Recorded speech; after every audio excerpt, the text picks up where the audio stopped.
OBC आरक्षणासंदर्भात महाराष्ट्र सरकारचा अध्यादेश काल सुप्रीम कोर्टाने स्थगित केलेला आहे। याच संदर्भात बोलण्यासाठी राष्ट्रवादीच्या खासदार सुप्रियाताई सुळे आता माझ्यासोबत आहेत। ताई, ओबीसीचा अध्यादेश काल सुप्रीम कोर्टाने स्थगित केला। कोर्टाने म्हटले की संपूर्ण प्रक्रिया पार केल्याशिवाय हे आरक्षण देता येणार नाही। काय तुमची आता या संदर्भात? नाही, अर्थातच माझं सकाळीच माननीय भुजबळ साहेबांशी बोलणं झालेलं आहे। माननीय दादांशी बोलले, जयंतराव, राजेश टोपे या सगळ्यांचीच सकाळी आमचं सगळ्यांचंच बोलणं एकमेकाशी झालेलं आहे। आणि हा प्रश्न अतिशय गंभीर आहे आणि राजेश टोपेंनी ऑलरेडी माननीय मुख्यमंत्र्यांनाही कॉन्टॅक्ट करून, दादांना कॉन्टॅक्ट करून त्यांनी एक विनंती केली आहे की हे इलेक्शन पुढे ढकलावा का, ह्याचा विचार अतिशय संवेदनशीलपणे महाविकास आघाडीने घ्यावा। त्याच्यामुळे मला असं वाटतं आजच्या दिवसभरात भुजबळ साहेब, दादा, जयंतराव, माननीय मुख्यमंत्री बाळासाहेब थोरातजी हे सगळे एकत्र बसून ह्याच्यातून निर्णय घेतील। पण मला असं वाटतं 2-3 महत्त्वाचे मुद्दे ह्याच्यात आहेत। एक तर हा एक छोटा टप्पा आहे, त्याचा मोठा टप्पा हा प्रश्न फक्त राज्याचा नाही, हा देशाचा प्रश्न आहे। आणि योगायोगाने आज पार्लमेंट ही सुरू आहे, अजून 2 आठवडे आहेत। तर माझी केंद्र सरकारला मी आजही मागणी करणार आहे आणि मी पार्लमेंटमध्ये बोलण्याचाही प्रयत्न करणार आहे की फार चांगली संधी आहे।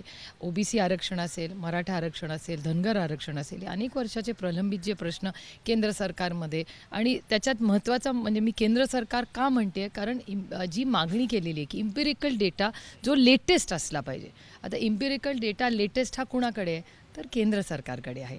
आणि मग केंद्र सरकारचं म्हणणं आहे की त्यांना ह्या कोविडमुळे ते करता आलं नाही। पण आता ही चर्चा सगळं झालं, ही स्पेक्युलेटिव्ह बऱ्याचशा गोष्टी आहेत किंवा पूर्णपणे त्याची जर पार्लमेंटमध्ये जर चर्चा झाली तर सविस्तर सगळ्यांनाच कळेल ना। आणि कोर्टालाही एक दिशा देऊन एका मताने सगळेच ओबीसीच्या बाबतीत एकमतात आहेत।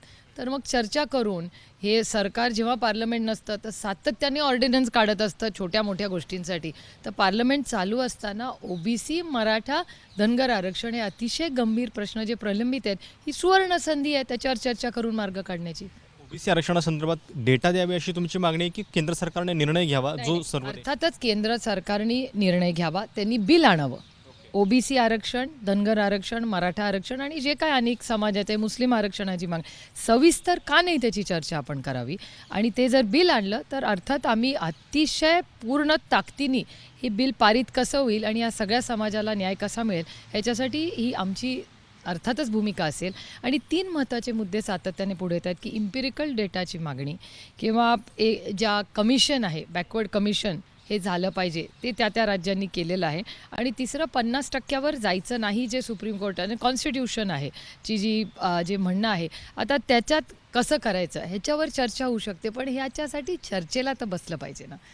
मार्चमध्ये निर्णय आला होता सुप्रीम कोर्टाचा, त्याच्यानंतर आयोगाचं गठनसुद्धा राज्य सरकारनं केलं। पण इतक्या कालावधीनंतर सुद्धा जे आकडे गोळा व्हायला पाहिजे होते ते का नाहीच झाले? आयोगाच्या कार्यवाहीवरती सुद्धा प्रश्न नाही, केंद्र सरकारच्याकडे इम्पिरिकल डेटा आहे जो आधीचा आहे आणि कोविडमुळे ती यंत्रणा पूर्णपणे चालू शकली नाही असं केंद्र सरकारचंही म्हणणं आहे। तर अर्थातच ते सगळ्याच राज्यांना लागू आहे ना, ते काय फक्त महाराष्ट्र राज्याला लागू नाही आहे। त्याच्यामुळे मला वाटतं हा प्रश्न गंभीर आहे आणि जर आपण पार्लमेंटच त्याच्यासाठीच असतं ना, लेजिस्लेशनसाठी किंवा ह्या सगळ्या गोष्टींसाठी, तर ही सुवर्ण संधी आहे की केंद्र सरकारने ते बिल आणावं आणि या सगळ्या आरक्षणावर सविस्तर चर्चा व्हावी। शेवटचा प्रश्न, सध्या ज्या नगर पंचायतींच्या इलेक्शन चालू आहेत राज्यामध्ये, त्या पुढे जाव्यात ही राष्ट्रवादीची गंभीर मागणी? मला वाटतं त्याच्यावर आज दिवसभरात महाविकास आघाडीच्या, ती काय फक्त राष्ट्रवादीचा प्रश्न नाही आहे, मला वाटतं मागच्या वेळात माननीय मुख्यमंत्री, माननीय उपमुख्यमंत्री आणि माननीय बाळासाहेब थोरात या सगळ्यांनी सगळ्या पक्षांना एकत्र घेऊन ह्याची चर्चा झाली होती आणि महाराष्ट्रात एका मताने, एका आवाजात सगळ्यांनी ह्या सगळ्याबद्दल चर्चा केलेली आहे। त्याच्यामुळे मला असं वाटतं की आज दिवसभरात बऱ्याच गोष्टी होणं अपेक्षित आहे।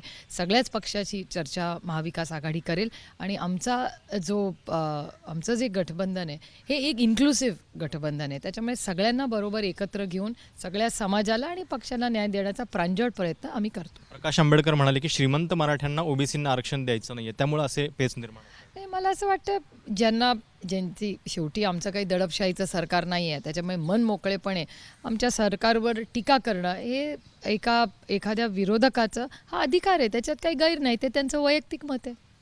या होत्या राष्ट्रवादीच्या खासदार सुप्रिया सुळे। कॅमेरामॅन वेद पांडेसह प्रशांत कदम, एबीपी माझा, नवी दिल्ली। एबीपी माझा, उघडा डोळे बघा नीट।